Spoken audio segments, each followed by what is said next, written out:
Hi everybody, it's Marianne doing another Facebook Live, and I've had a request to talk about a certain topic today on Facebook Live, and that is how to let go of the past.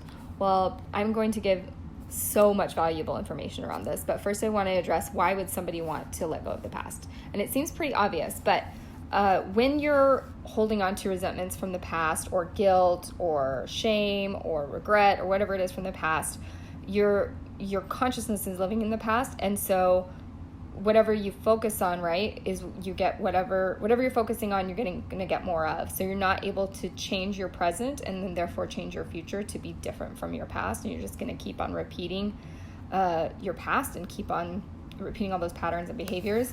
And it's, I think a lot of people come to the realization that they're repeating a lot of the same patterns, but they don't know how to stop repeating the same patterns. So I'm going to give some really useful information about this. But before I do, I want to say that I am not a licensed psychologist and I'm not a licensed psychiatrist. And I want to give I want to give some clarity around the difference between therapy and life coaching. Okay. So therapy with a licensed practitioner focuses a lot on the past and traumas of the past, and it can be very useful. People who need to be in therapy, in my opinion, are people who are just really not functioning in the now. They're not functioning in their life. They're just like totally overwhelmed by emotions. They can't their coping mechanisms aren't really working, and therapy is a good place for that and to get the help that you need in whatever form that takes, whether it's medication or whatever serves you in the now moment. But life coaching is more applicable for people who are functional and they're like living their lives fine, but they're not getting to the next level. They're not getting past this roadblock, whether it is like losing weight, or they want to stop having yelling fights with their spouse, or they want to stop yelling at their kids, or whatever it is. They're not able to get the results, even though they're trying. And they're trying lots of things, and those things aren't working, okay? So we're going to talk about how to let go of the past. And I'm going to I could do a whole webinar on this, actually. So I'm working on developing some webinars right now. So maybe I will do a webinar, or maybe even like a 3-day training on this, because there's so much in this topic. But to just really get you a window into starting to overcome this holding on to things from the past, I'm going to give you 3 tips. Okay, so tip number 1, you need to realize that there are 3 big components to living the human experience. Okay, there's the mind, there's the body, and there's feelings. And every human has a mind, a body, and feelings. Okay, and when you become aware of that, then you can ignore some of them less. Okay, so a lot of people are so unaware that the mind is something that you have. It's a tool that you can use, but it isn't you. A lot of people think that they are their mind, and that just by the fact that they thought a thought, that thought is absolute truth because it seemed to come from them. And a lot of people are very much strongly attached to and identified with their mind and their thoughts. Okay, so it's really important to realize that the mind is a tool and that it isn't you. You have a mind, you are not a mind, okay? Same thing with a body. Part of your human experience is you have a body, but you are not a body. And a lot of insecurities and neuroses and really neurotic behavior comes from identifying with yourself as a body instead of recognizing that your body is a tool for your experience of the human experience. All right. So, tip number 2. After that awareness, you realize those 3 components of the human experience, you have to start gaining awareness of your thoughts. Okay, what thoughts are you thinking? And you have to stop believing every thought that pops up in your mind like it's the truth, like your mind is reporting fact.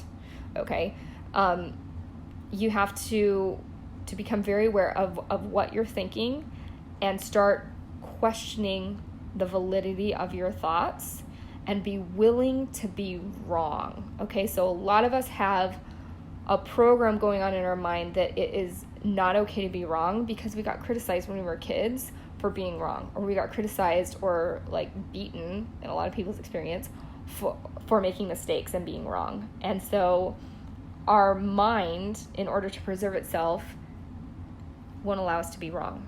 Okay, so you have to be willing to be wrong when you're questioning your thoughts, and then give yourself compassion for being wrong and allowing yourself to believe, hey, it's okay to be wrong and it's okay to make mistakes. One thing that I really like to tell my kids over and over is mistakes help us learn and grow. That's all. They help us learn and grow. It doesn't make you bad or wrong to make a mistake. And then tip number 3 is you have to start allowing yourself to feel your feelings.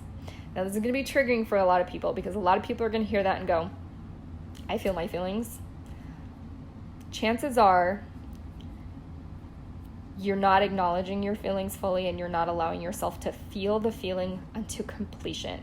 I've done videos about this before, about it's the letting go process, but chances are, and I do this too, I'm still practicing at letting go of my feelings and acknowledging them. I'm an Aquarius, and we're really good at suppressing our emotions. But, being able to feel your feelings, first of all, takes a willingness to feel your feelings.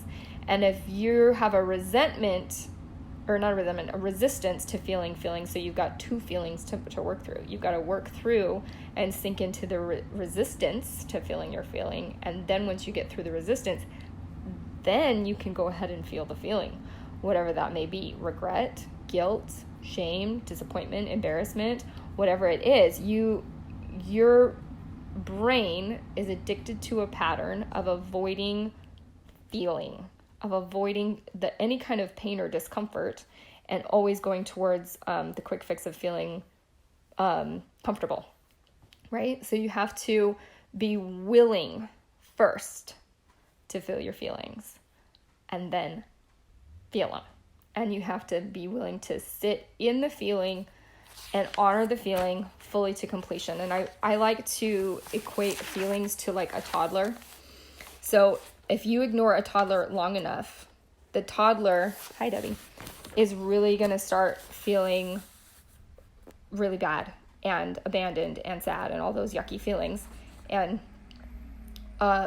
will eventually make you pay attention to them. They will get in your face and they will hold your face and they will make you pay attention to them. It's not just toddlers, all kids.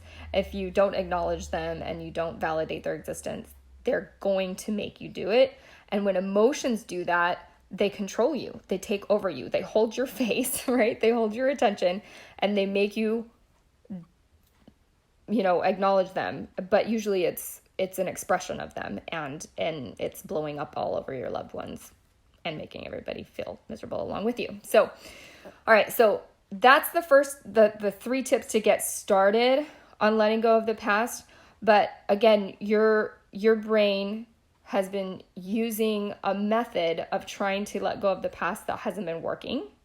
And if you want to stop holding on to resentments, if you want to, let go of regret and guilt from your past, and you want to start getting results now, right, or soon, you want to book a free hour consult with me, because in that consult, you get a lot of clarity on why what you've been doing to try to get your results and let go of your past isn't working. And why is that important? Why is it important to find out why what you're doing is not working?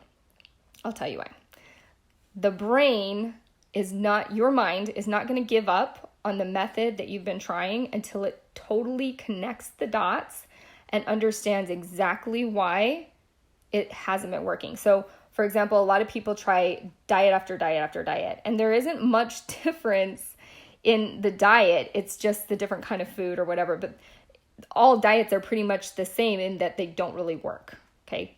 Or at least work long term, okay? And so I'm sure you've met people who they're like, oh yeah, I tried that diet, it doesn't work. And oh, I tried that, it doesn't work. But if you ask them why it didn't work, they probably couldn't tell you why. They couldn't connect the dots and tell you exactly why that diet didn't work. So they know it doesn't work, because they're not getting the results that they want, right? You know that what you're doing isn't working because you definitely are not living the results that you want. But if you don't know why it's not working, your brain will try to talk you into trying it again. Your brain is going to try to talk you into doing the same thing because it's comfortable and just hoping that this time it's going to work. So on this free consult, it's an hour-long consult, we're going to get super clear and connect all the dots and show your brain and exactly why you're not getting the results that you're getting. And then you're going to learn how to get the results that you actually do want. All right. So, and it's like super valuable in that hour consult to get that clarity, because when you're confused, you feel helpless, you feel hopeless, and you feel lost as to how to get your results. And when you can go from confusion to clarity, it's super, super valuable. Just to, like, it's like when people, they're having a health problem and they don't know what it is, and they don't know what's going wrong, and they're going to specialist after specialist after specialist, and it's super uncomfortable to not know what's going on. And then finally they find a specialist that can give them a diagnosis and give them some clarity about what's going on in their body. And it's just this amazing relief. And I know you know what I'm talking about. It's just this, it's like I was disoriented and now I'm oriented. So you're going to get major value just from that 1 hour consult with me. So I'm going to put a link to my calendar or in the comments of this video, and you can just book that consult with me. And there was this one consult that I did where I was able to connect the dots for her on why what she was doing wasn't working. And she was just so, like, there was so much epiphany and she was so amazed at the disorientation from what she was seeing before and the orientation to something else, that she was like almost discombobulated. She was like, oh, how much do I owe you? And I was like, this is a free consult. And she's like, oh yeah. Because she got so much value and clarity out of that one consult. So book with me. And also I've been teaching this, this method of connecting the dots with my clients, and I've gotten great results. But I've also been working with my coach this past month on refining that process so we can get results faster and clarity faster.